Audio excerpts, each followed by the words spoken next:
Allez, évidemment, ça va être pour nous l'occasion de travailler sur 2 accords Toltec qui sont bien connus. Je n'en fais pas une affaire personnelle et je travaille sur la meilleure version de moi-même. Bon, là, les accords Toltec vus et revus, c'est juste un petit shoot de rappel parce que c'est tellement le bon moment pour travailler dessus pendant qu'on travaille sur notre ego, de ne pas en faire une affaire personnelle, qu'il avait tout à fait sa place dans cet atelier. Donc, je te laisse nous remettre en conscience de quoi qu'il s'agit. Quoi qu'il arrive, je n'en fais pas une affaire personnelle. Cet accord nous renvoie au regard que nous avons sur ce qu'il se passe autour de nous. Il est en relation directe avec ma perception des situations que je vis. Je ne suis pas la cause des actes d'autrui. Ce que les autres disent ou font n'est qu'une projection de leur propre réalité, de leur propre rêve, de leur état à cet instant. Lorsque je suis immunisée contre les opinions, les actes d'autrui, je ne suis plus la victime de souffrances inutiles. Ça va ? Oui. Je ne l'ai pas plus développé que ça. Les 2 accords Toltec, j'ai vraiment été super synthétique. Si vous en ressentez l'envie ou le besoin, n'hésitez pas à m'envoyer un petit truc.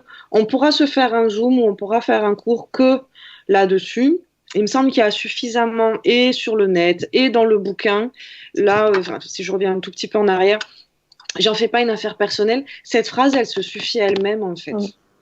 Il me semble, moi. Maintenant, si pour certains, c'est pas forcément aussi fluide ou aussi accessible, mais à coup pas, vraiment. Et ok, on prendra ce temps-là de la débriefer et de la dérouler peut-être un petit peu plus en longueur et en profondeur dans des zooms. Il n'y a pas de problème. Il me semble, moi, je pars sur la base qu'elle se suffit à elle-même. Mais pour certains, ça peut être déjà un peu compliqué de la traduire dans la matière. J'en fais pas une affaire personnelle. Ma fille est née à 21 ans. C'est une lionne. Bon, le syndrome de persécution à fond. Hein. C'est-à-dire que quoi qu'il arrive, elle en fait une affaire personnelle, en fait. Pourtant, les accords Toltec sont affichés dans sa chambre depuis qu'elle a 5 ans et demi. Longtemps. Ouais, d'accord. Mais elle est vraiment l'exemple parfait, avant de vouloir que je dise ça à tout le monde. Mais elle est en train d'y travailler très dur et je suis super fière d'elle pour ça. C'est aussi pour ça que je me permets de entre guillemets, l'afficher parce qu'elle est un bon exemple de quelqu'un qui a eu à travailler là-dessus et qui obtient déjà le résultat et le fruit de son travail. Parce que certes, les accords Toltec sont dans la chambre depuis un bout de temps, mais évidemment, elle a 21 ans, ça fait pas si longtemps que ça qu'elle y travaille en conscience et elle a déjà d'énormes résultats. Prendre conscience à quel point son ego peut la mettre au centre de certaines situations. D'accord ? C'est-à-dire que elle va avoir un refus ou quoi que ce soit, il se fout de ma gueule. Non, il se fout pas de ta gueule, il a juste refusé un truc.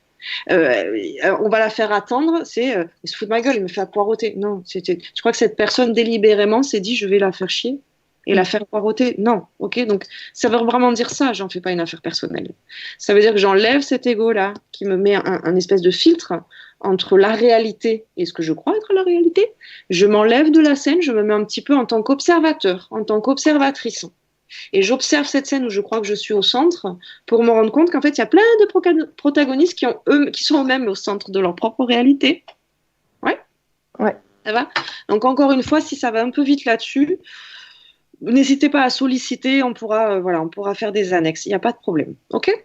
Ça marche. Évidemment, bien sûr, et pour finir, c'est la superbe occasion pour nous de travailler sur cette meilleure version qu'on entend tellement parler en ce moment, qui fait aussi partie des accords Toltec, hein, la meilleure version de soi. Bon, là, on a déjà un petit peu vu qu'on a ces 2 parties-là dans notre esprit, la conscience céleste, supérieure, et notre conscience identitaire. Faire appel à sa meilleure version, ça va être d'une part, prendre ce temps, vous avez le bouton pause pour ça, hein, alors voyons voir, si je rejoue la scène en mieux, hein, souvenez-vous avec le bouton pause, on a dit qu'on avait le droit de refaire la scène, on avait le droit de la rejouer. Je vous avais donné l'exemple des poubelles, hein, je rentre chez moi et puis la première chose que je fais, c'est une critique, une remarque. Alors attendez, on va la refaire. Je ressors, je réouvre la porte. Et salut les choupidous, d'accord ?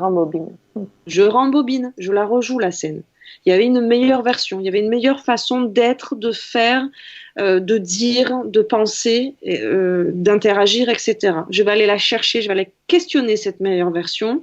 Je fais appel à la vibration la plus sage en moi, que l'ego n'aime pas trop. Hein. L'ego, c'est plutôt le sale gosse entre nous. Hein, moi, je l'appelle sale gosse. Ok. Allez.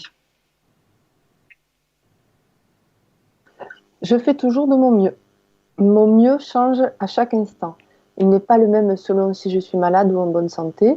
ce que j'ai mangé, le nombre d'heures que j'ai dormi, le climat de ma vie en général, le climat de ma vie, en général, influence directement mes capacités en chaque instant. Ouais, je t'arrête 2 secondes. C'est le deuxième aspect de cet accord Toltec. Je fais toujours de mon mieux. Bon, moi, le toujours m'emmerde un peu, hein. Je vais être franche avec vous parce que ça met une espèce de. Ça fait partie des mots qui, pour moi, sont en distorsion. Toujours, jamais. Ok. Non, je vais questionner, d'accord, le plus souvent possible, la meilleure version de moi-même.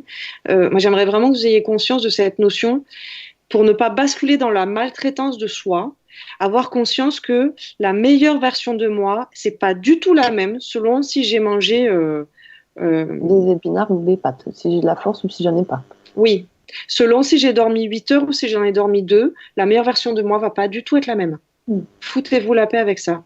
L'essentiel, c'est que même en ayant dormi 2 heures, j'ai conscience que la meilleure version de moi, elle va peut-être être à 4 sur 10, si on prend une histoire d'échelle là pour l'ego. Eh ben, je ne vais pas me demander plus que 4 sur 10 ce jour-là. Donc, je vais m'apporter de la compassion, je vais m'apporter de l'amour. Tout le temps, de l'amour avant tout. D'accord? Ok. Quelles que soient les circonstances, je me propose simplement quelle serait la meilleure version de moi accessible sainement. Voilà. Cette phrase-là, vous me la mâchouillez dans tous les sens. Tout est là. Oui? Ok. Je m'évite ainsi remords et regrets et autres maltraitances en assistant mon juge dans son juste discernement. On a appris ça aussi, hein, le virgulé. Ouais, merci pour votre écoute studieuse et super sage. Faites-moi ronronner ces matous dans les chaumières, les vôtres et ceux des autres. Le monde en a tellement besoin, s'il vous plaît. Arrêtons de nous diminuer les uns les autres. Arrêtons de se sentir menacés par la puissance, par la véracité, par la pertinence d'une autre personne que soi. Apportons la gratitude, la reconnaissance qui nous manque tant, allons l'apporter aux autres. Et c'est aussi la meilleure façon de nous l'offrir à nous-mêmes, d'être dans cette autonomie, dans cette souveraineté-là. D'accord? J'espère que le message est bien perçu. Soyons des bisounours, ça marche tellement bien. Ok? C'est parfait. On s'entraîne à ça. Ok? D'accord.